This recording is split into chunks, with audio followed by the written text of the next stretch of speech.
In today's video, we look at a brutal killer in Chesterfield who bought 2 saws from a DIY store and dismembered his victim and fed the parts to badgers.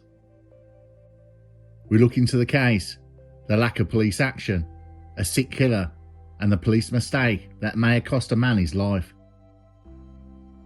This is Curios&Spiritual. I'll provide you with the details as we do a deep dive on the case, the police investigation, and the trial.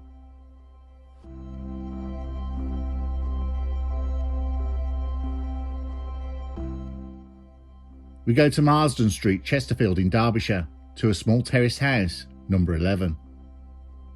Graham Snell, 71 years old, left his home on June the 19th, 2019, and made his way to the local police station.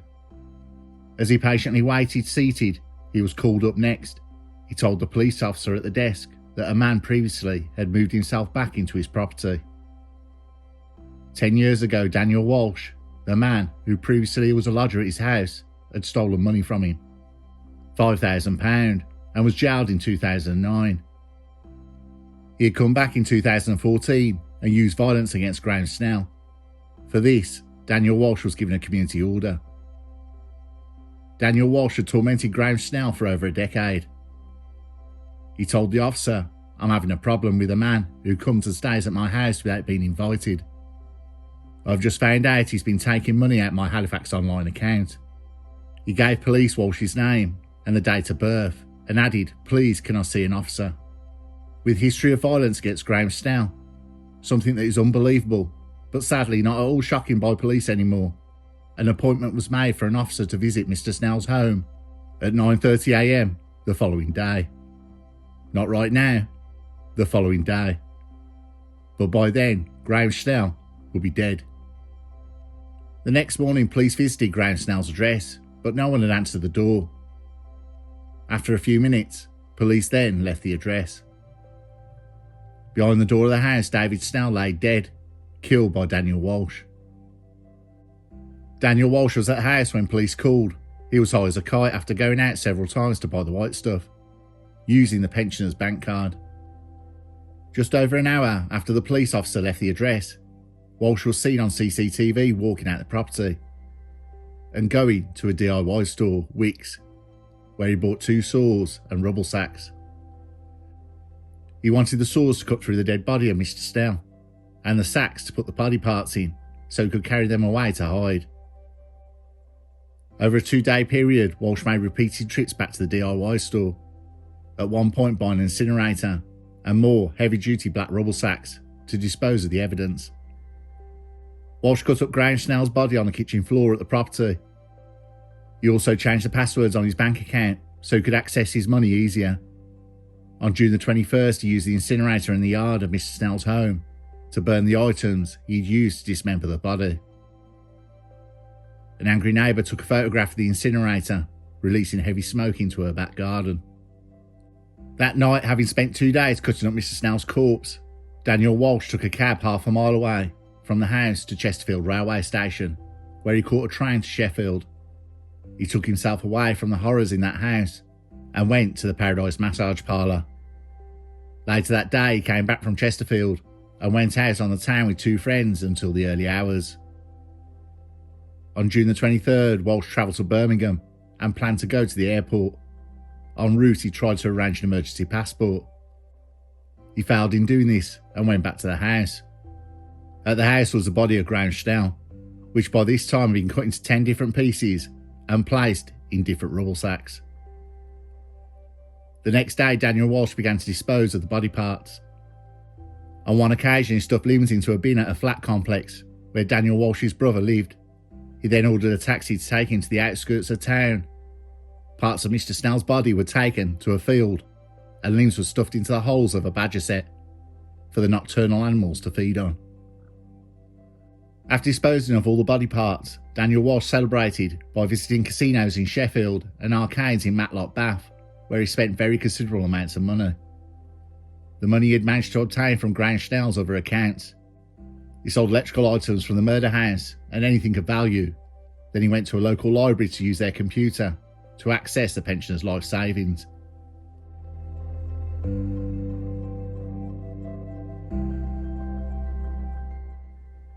We go back to the day police visited Graham Snell's house.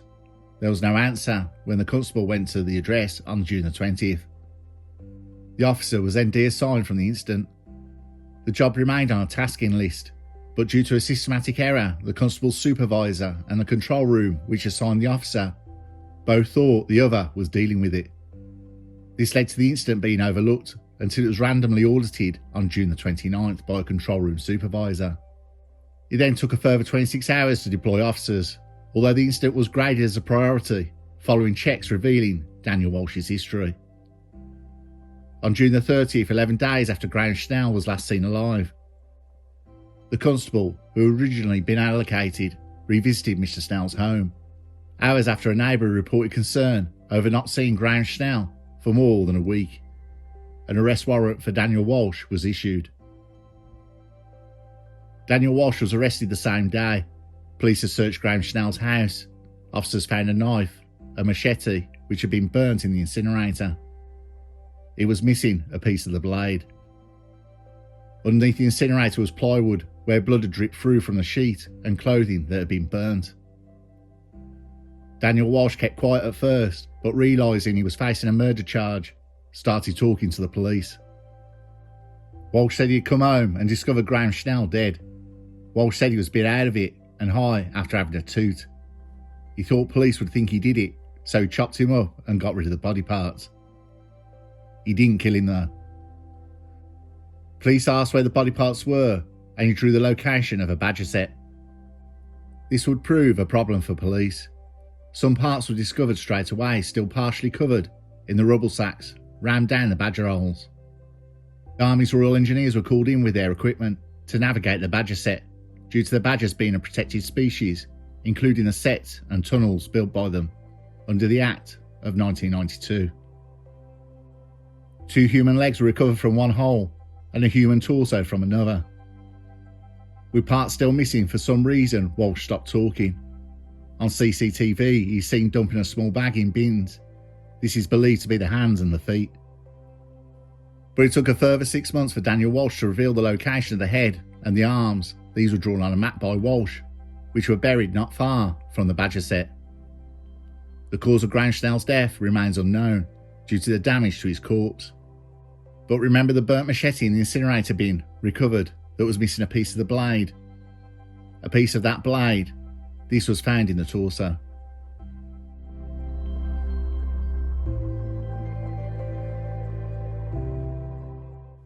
The Independent Office for Police Conduct, the IOPC, investigated the police's contact with Mr. Snell prior to his murder after the force referred itself to the watchdog in July 2019.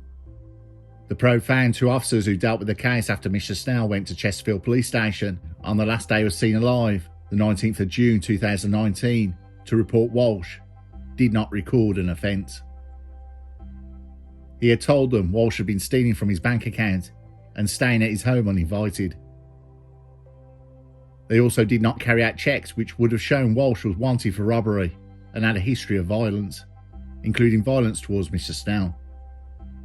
The IOPC said safeguarding opportunities were missed as the inquiry officer at the station treated it as antisocial behaviour, although he did note verbal threats had allegedly been made by Walsh, and Mr. Snell feared he might be harmed. The next day, a police constable visited Mr. Snell's home in Marsden Street to follow up, but there was no answer. The IOPC said many of the problems the investigation found were systematic, but the force agreed that the inquiry officer at the station and the police constable had a case to answer for misconduct. The inquiry officer resigned during the investigation, so no further action could be taken. Another officer in a supervisory position had received further training in the management of incidents, although the IOPC found no case to answer for misconduct in their actions. The IOPC made a number of learning recommendations, external to the force, which it has accepted.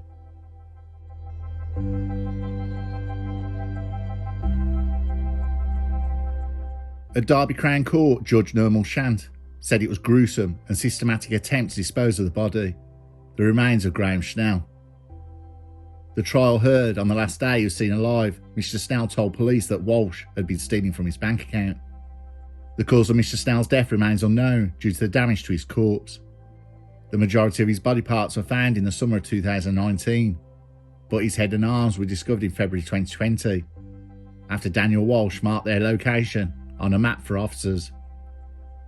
In the days after murdering Mr. Snell, Walsh bought saws, rubble sacks and an incinerator, but also visited a massage parlour and casino. Daniel Walsh was previously jailed for stealing £5,000 from Mr. Snell in 2009. Judge Shan said, "The cause of his death remains unascertained. This is because only you know how you killed him." But she said the attempts to hide the body were gruesome and systematic. "What you did over the next few days was systematically do everything in your power to get away with the murder of Graham Schnell. You dismembered his body, you burnt his belongings and items you had used to dismember him. Last but not least, you took a taxi to a badger set which you were previously aware of, in which you deposited different parts of him, in the hope, no doubt, that he would be eaten by the badgers. Daniel Walsh was sentenced to life and must serve a minimum term of 27 years.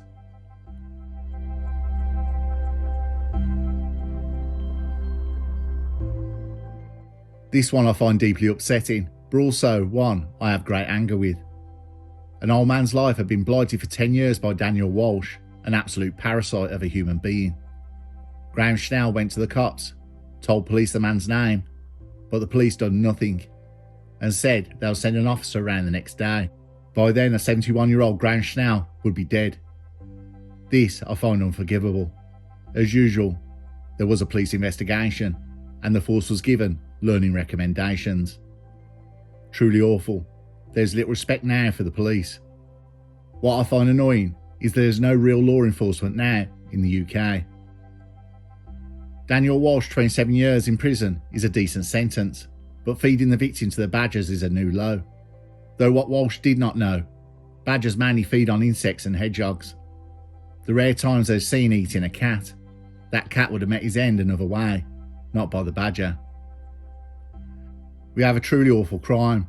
If police had listened to the polite old man, Graham Schnell, who wanted to talk to a police officer, instead of being turned away, maybe, just maybe, well, you know what I'm going to say.